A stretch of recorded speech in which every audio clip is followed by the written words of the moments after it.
called Batista. But look, man, this nigga got busted open and shit. Strip the flesh, salt the wound. You a bitch. You have became a bitch to me. You're the worst heel out there, nigga. You suck. Man, you know what's sad? Kofi Kingston may get punished for this. I mean, he pissed off Randy Orton. He busted open Batista. And what happened after he pissed off Orton? He stopped his main event rise. He's going to be losing more times than Evan Bourne. Man, let me put it like this, man.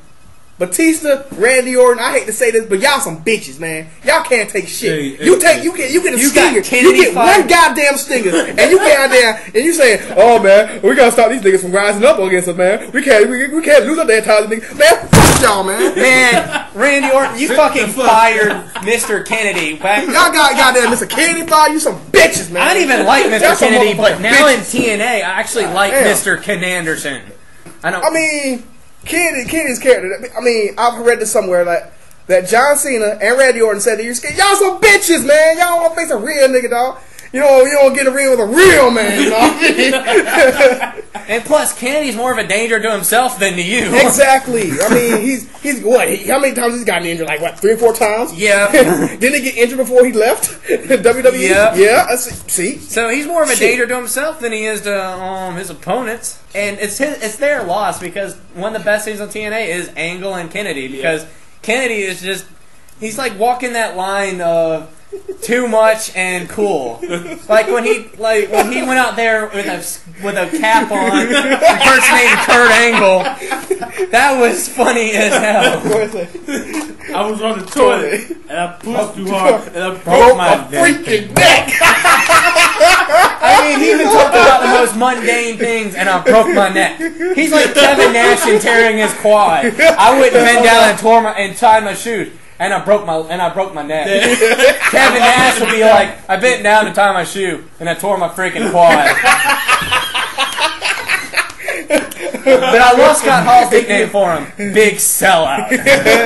Here goes AYT's Pope quote of the day. And I don't know if I'm gonna have many of them, but this is one of them. See, Christy, often when we're together, you start up on top, but at the end of the night, I'm always on top. Oh, no, what is that? Man, releasing Pope was a stupid fucking mistake. Yeah, they didn't use him right. Then again, PG, they couldn't have a pimp on PG. Pimps can be PG. They couldn't have a Pope. Do it right. They couldn't have Pope on PG. They could not have the Pope that we like in TNA and WWE, especially. Well, I wish Human Tornado didn't retire because Human Tornado and Pope would have been the coolest tag team. Yeah. 2 pimps. And then both of them bitch slapping everyone. Yeah. But all these religious people that always get offended by religion too darn much. They can't have no character called the Pope in WWE. Just can't have it. You know what the sad thing is? No religious groups have been pissed about CM Punk, how he's borderline being blasphemous and how he acts, portraying himself as like he's Jesus Christ or something. Because most people probably agree with the fuck he's saying in the first damn place, except for the "I'm better than you" part. Well, I think didn't you say Diakis? Didn't you say Shawn Michaels wasn't a big fan of CM Punk stuff? Nope. Oh wait, that was a homeboy back then. No, he's not a big fan of it. He said that, and they still keep doing it. So that means, in other words, Shawn has no say in this. Well, it's on SmackDown. If it was on Raw, I think he'd have more power. Because Yeah, Shawn would probably just bitch and get his way and threaten to leave. Of course, yeah. But then again, in the great words of Scott Steiner, Shawn is a pants. Yeah, look at pants. Nah, I'm playing with you. Well, then again, there's a lot of people who said bad shit about Shawn Michaels, but hopefully over the years he's gotten better. But at least he's not bitching and moaning and like threatening to leave. We are screwed as far as this. We are almost screwed as far as this made, except for the Money in the Bank match and Edge versus. This WrestleMania is going to be way better than last year's. What are you talking about? What happened last year? Randy Orton versus Triple H in the biggest letdown of the year. I remember what happened last year. The greatest match ever between Taker and Shawn Michaels. That's what the fuck happened. This match they have is way better because they can use weapons. And that's what makes matches better. And Shawn Michaels, unfortunately, is probably going to lose They this. need to use a weapon. Somebody needs to be put through a table. Some chairs need to be used. Somebody needs to bleed. I want to see Undertaker tombstone Shawn Michaels through a table. I think Bret Hart backstage will be laughing his ass off and be like, "Ha!" That ain't gonna happen. What? It just ain't going to happen. They would use some weapons. So Rey Mysterio used a chair against a chair. Yeah, a chair, exactly. A weapon. And Bret Hart versus Mr. McMahon is probably not going to be the best match of the night, but it's going to be cathartic for him. Just because his weapon doesn't mean it's going to be better. He used a chair. How are they going to... Undertaker and Shawn Michaels are bigger than him. Rey Mysterio used a chair. They'll use other things. It's going to be way more. Man, this ain't going to be no ECW like bloodbath. This is probably going to be like a chair and probably an announcement. Maybe a Undertaker versus Shawn Michaels last year was the peak. This year, I don't think they can. They might be able to match it, but they sure ain't gonna pass it. But the rest of WrestleMania is gonna be pretty good. Sheamus versus Triple H. I'm like whatever, because Sheamus kick his ass in the head and give him a concussion and end his career, please. We are internet fans are begging you to end Triple H's career. Don't end his career. Just knock him out for a while. Yeah. Make him go on quote unquote vacation. I mean injury, so he can take a vacation. Because doesn't he have a Stephanie's like gonna have another kid or something? Yeah. Anyway, I heard Shawn Michaels and Undertaker, of course, and maybe Triple H are taking a break after WrestleMania. So, which is good because that means some people actually get some screen time. Yeah. Real. But hopefully, and on WrestleMania, Edge versus Jericho, I think it's gonna be the match of the night. But what else do you expect? Batista and John Cena might suck like the last one.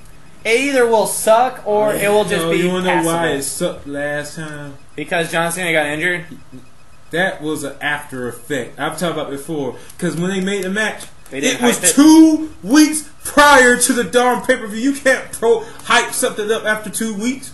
You can't do it. I can't believe like John Cena like last week was like pissed at Batista for taking his title. Shouldn't he be more mad at him for like tearing your pectoral muscle or something like that and keeping you out for like 3 or 4 months? And hold on, side note, Cole, he did not break John Cena's neck. It was a slipped disc. There's a difference. Broken necks take a longer time to heal, Cole. Ask Kurt Angle. He slipped a disc. He came back in 3 months.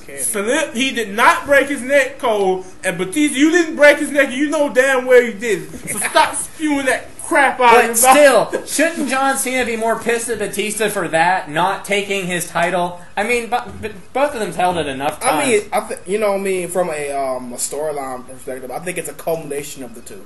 Yeah, but they didn't start mentioning till lately. I mean, because you gotta admit it. WWE. They're full of idiots. They tend to forget convenient little things. Oh yeah, they forget. They ain't got those little memory. They don't forget. They just have amnesia. That's what they give these acts of amnesia. Like they're gonna have Triple H and Randy Orton team up next week. Oh yeah. So apparently Triple H has forgotten about the time where Randy Orton DDT'd his wife. Or kissed his wife and DDT'd his wife. And got a sledgehammer to the face. And then beat up his like brother-in-law that, oh wait, he doesn't work there anymore, so they can forget about that part of the story. But he beat up Vince McMahon and that stuff. So apparently they're going to just forget about it, or maybe they're just going to make a passing reference to it or something stupid like that. Yeah, Cole. Cole is just gonna Cole it and just like say this is vintage Cole, man. You know vintage what I mean? Cole. Nigga, we ain't dealing with wine for the last fucking time. We ain't dealing with wine or old cars or old records. Alright, bitch. Fixed. He says ventures maybe once or twice a night, and that's only with old wrestlers that are well known like Batista, Triple H, Shawn Michaels, especially Shawn Michaels, Undertaker, especially Undertaker. That's about all I could think of. That's the only time I use me. One more thing to get out my damn chest. Bubba the Love Sponge, you are one racist ass motherfucking prick. You know that? I don't care if Hulk Hogan's your best motherfucking friend. I think you're a